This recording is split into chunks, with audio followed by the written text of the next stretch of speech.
सही अल बुखारी हदीस नंबर 4240 और 4241। आयशा रजी अल्लाह अन्हु बयान करती हैं, नबी की बेटी हजरत फातिमा रजी अल्लाह अन्हु ने अबू बकर के खलीफा बनने के बाद हजरत अबू बकर रजी के पास किसी को भेजा और अपने उस विरासत की मांग की जो रसूलुल्लाह के छोड़े हुए माल में से था, जो कि रसूलुल्लाह ने खुद से जमा किया था, न कि किसी लड़ाई के माल से जमा किया, जो फदक और खैबर के माल गनीमत के 5वां हिस्सा में बाकी था। इस पर हजरत अबू बकर रजी ने कहा, मैंने अल्लाह के रसूल को यह फरमाते हुए सुना कि हम नबी का माल विरासत में नहीं दिया जाता, जो कुछ हम छोड़ जाते हैं वो सदका हो जाता है। हाँ, मोहम्मद के घराने वाले इस माल से खा सकते हैं। अल्लाह की कसम, मैं रसूलुल्लाह के सदके की हालत में कोई तब्दीली नहीं करूंगा, बल्कि उसे उसी तरह रखूंगा जैसे रसूलुल्लाह के जमाने में था, और उसी तरीके से उसे खर्च करूंगा जैसे रसूलुल्लाह किया करते थे। इस तरह हजरत अबू बकर रजी ने हजरत फातिमा रजी को उस माल से कुछ भी देने से इनकार कर दिया। इस पर हजरत फातिमा रजी उनसे नाराज हो गई और उनसे बातचीत बंद कर दी, यहाँ तक कि वफात हो गई। पी के वफात के बाद वो 6 महीने तक जिंदा रही। जब हजरत फातिमा रजी का इंतकाल हो गया तो उनके शौहर हजरत अली रजी ने उनको रात के वक्त दफन कर दिया और हजरत अबू बकर को इसकी इत्तला नहीं दी।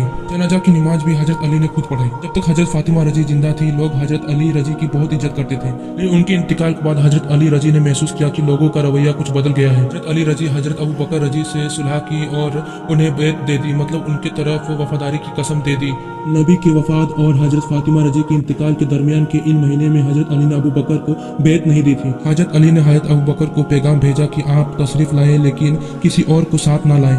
उन्हें यह पसंद नहीं था कि हजरत उमर रजी साथ आए। इस पर हजरत उमर रजी ने कहा, अल्लाह की कसम, आप अकेले वहाँ नहीं जाएंगे। मगर हजरत अबू बकर रजी ने कहा, तुम क्या समझते हो वो मेरे साथ क्या कर लेगा? अल्लाह की कसम, मैं जरूर जाऊंगा।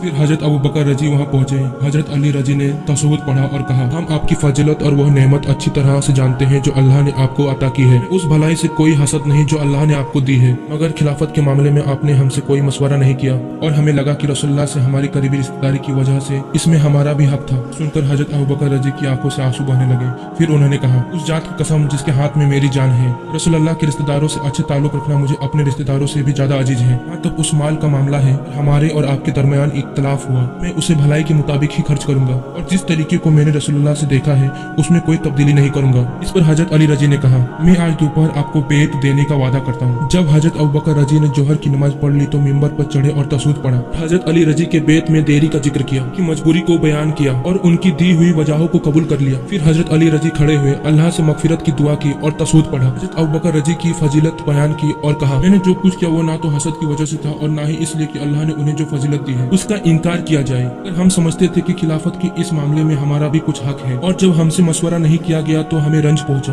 यह सुनकर तमाम मुसलमान खुश हो गए और बोले, आपने बिल्कुल सही किया। इसके बाद मुसलमान हजरत अली रजी के साथ फिर से दोस्ताना हो गए, जब उन्होंने भी वही किया जो लोगों ने किया था, यानी हजरत अबू बकर रजी को बैत दे दी।